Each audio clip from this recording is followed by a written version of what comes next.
Immediately when I saw the story that Dunc Wilson had passed away at the age of 75, and for those that don't follow the NHL very closely, Dunc Wilson was a goaltender in the 70s, played on a lot of bad teams.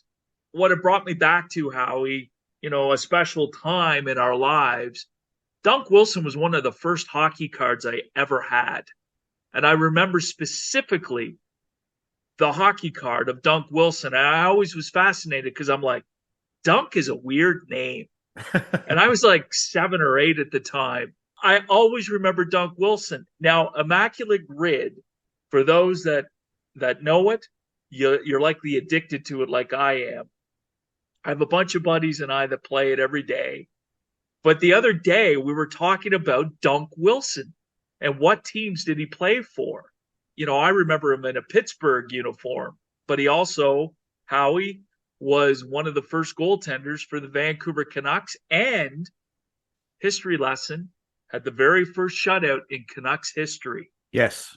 Had a terrible record that year, but one of his victories was a shutout. Well, they were not a good team. I mean, they were an expansion team, and they were an expansion team in the true sense of the word expansion team. It's so different today when we see teams coming into the league. And I understand they're paying a lot of money to get into this club, that is the NHL or whatever the league that the expansion teams are coming into. And so it's kind of incumbent upon the league to give them a chance to have a competitive team. And we're seeing that, in Vegas, we're seeing that in Seattle, all these new teams coming in and being successful almost right away. It wasn't that way back in my day. We saw teams like Vancouver and Buffalo come into the NHL in 1970, and they struggled. They did. They really struggled. And so for a guy like Dunc Wilson to be able to record a shutout, that kind of a team, that is an accomplishment. Absolutely.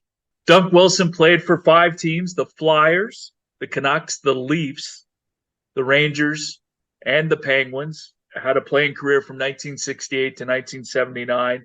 Like I said, didn't really have the greatest career, but it's funny. A lot of people I do talk to, and we know, they know the name Dunc Wilson.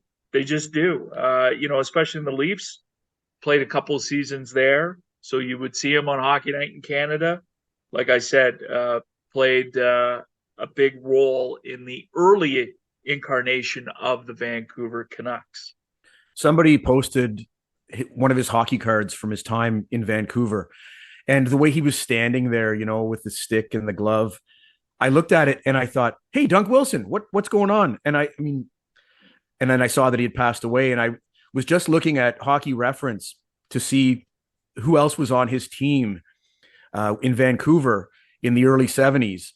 And I saw a guy that I played ball with in the Interprovincial League back in, the early 80s. Brian McSheffrey played with the 67s, was drafted by Vancouver, played with the Canucks with Dunc Wilson, and played in Buffalo as well. Chef was a great, great ball player and an even better hockey player.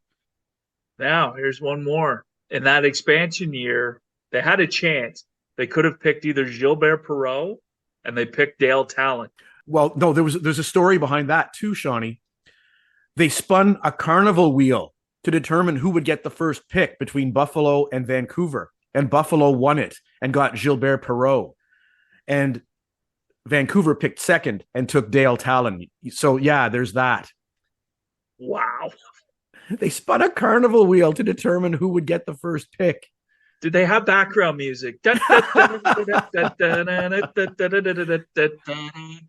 Perreault goes to Buffalo.